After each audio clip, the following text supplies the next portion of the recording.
Et la Fekki, vous avez choisi le livre Fritna de Gisèle Halimi. Pourquoi ce choix? Alors, je suis en train, enfin, je l'ai relu, je l'ai redécouvert récemment, parce que je suis en train d'écrire tout simplement mon troisième roman, qui se passera dans cette Tunisie des années 30-50, et toute cette Tunisie multiculturelle où les différentes religions, les différentes aussi nationalités se côtoyaient. Et je me suis replongée dans ce livre très, très agréable à lire et très, très poignant où Gisèle Halimi raconte les derniers jours de vie de sa mère, Fortunée.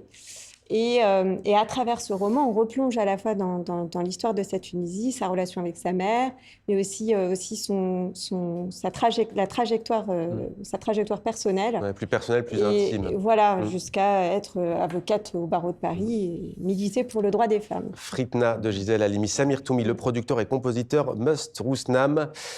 Qu'est-ce qui vous a amené à vouloir, pour celles et ceux qui ne le connaîtraient pas, à écouter et à découvrir son style? Alors, Mustapha Ben Mansour, Must Rousnam, c'est un jeune musicien qui travaille, qui réexhume. Alors, il fait partie de tout un courant qu'on voit dans le monde arabe, qui réexhume un peu tous les sons traditionnels de l'Algérie. Donc, il sillonne toute l'Algérie. Il fait vraiment un travail de musicologie, d'ethnomusicologie. Loin des sentiers battus. Voilà, qu'il mélange avec de la musique électronique et ça donne des sons incroyables. Et donc, il vient de sortir un album là, qui s'appelle Aswat et Jamila, des jolis sons. Et voilà, il réexplore vraiment toutes les musiques traditionnelles à travers l'électro.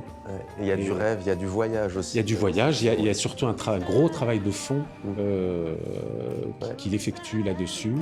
Et il se produit, et quand il se produit, c'est assez extraordinaire. Assez extraordinaire. Rose Romani, un documentaire puissant, ça s'appelle À 2000 mètres d'Andrivka. Andrivka, c'est en Ukraine, c'est signé Mitslav Tchernov.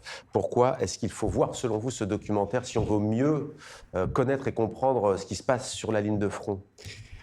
Écoutez, moi je l'ai vu il y a pas longtemps, 2-3 semaines, et je pense que c'est un document assez important historiquement parce que ça documente la guerre.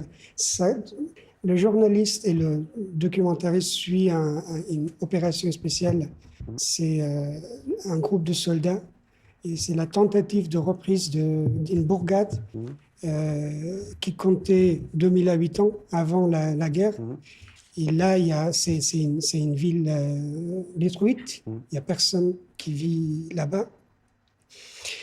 Moi, j'avais déjà vu son film d'avant qui s'appelait 20 jours à Mariupol, qui était un film extraordinaire. Et ce film aussi, pourquoi c'est important? Parce que puisque je viens d'un pays en guerre, et puisque j'ai vécu la guerre, que je connais la guerre, ça m'intéresse beaucoup. Tout ce qui parle de ce phénomène m'intéresse.